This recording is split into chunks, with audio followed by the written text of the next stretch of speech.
For today's video mga ka-reels, meron pong nagbigay sa akin ng hipon.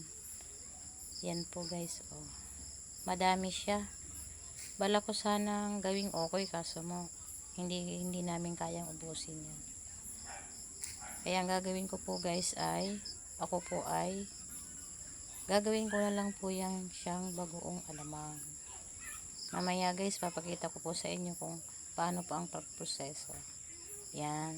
Naugasan ko na po yung hipon na maliit. Ready na siya para gawing bagong alamang. Yan po yung aking mga materyales. Hipon, isang cup na asin, mga garapon na paglalagyan, plastic pang sealed. Yan. Yan. Malinis naman po ang kamay ko guys, kaya okay lang siya kahit haluin ko sa pamagitan ng kamay. Yan, lalagyan ko po na siya ng asin. Yan. Hahaluin ko siya mekos-mekos sa pamamagitan ng kamay para lahat ay malagyan ng asin. Yan, mix-mix lang para lahat po ay malagyan.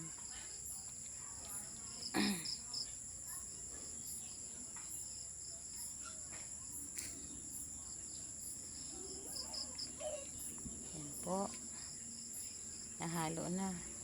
Dadagdagan ko pa ng kaunti kasi marami siya. Yan.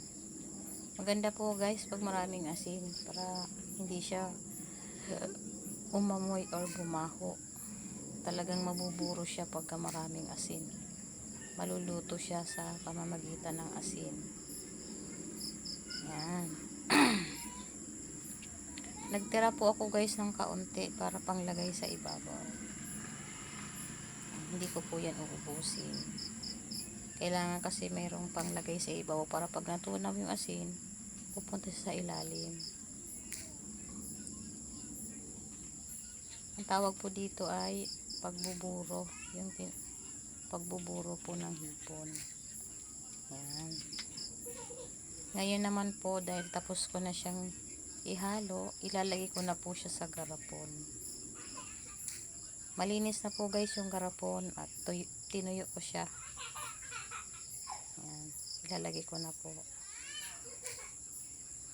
Sasalin ko na para i-stack ko po siya ng 1 week hanggang 2 weeks.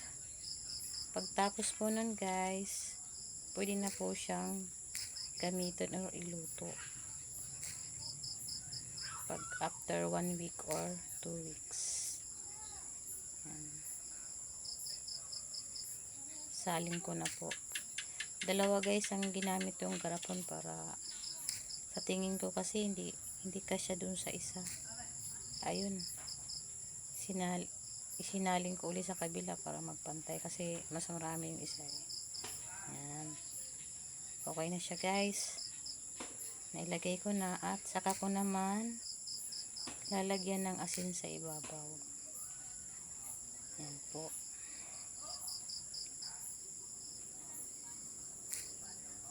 Ready na siya at lalagyan ko po siya ng plastic para hindi sumingaw.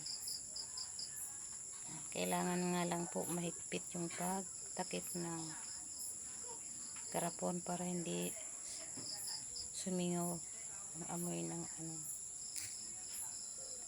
hipon. Yan, kailangan higpitan. Yung isa naman po takpan na natin.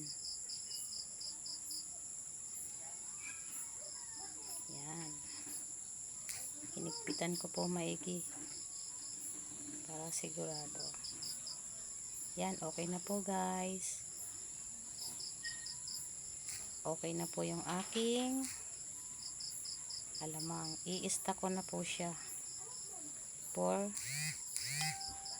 2 weeks siguro para mas lumambot siya. Maluto siya sa asin. Yan lang po guys. Maraming pong salamat sa panonood.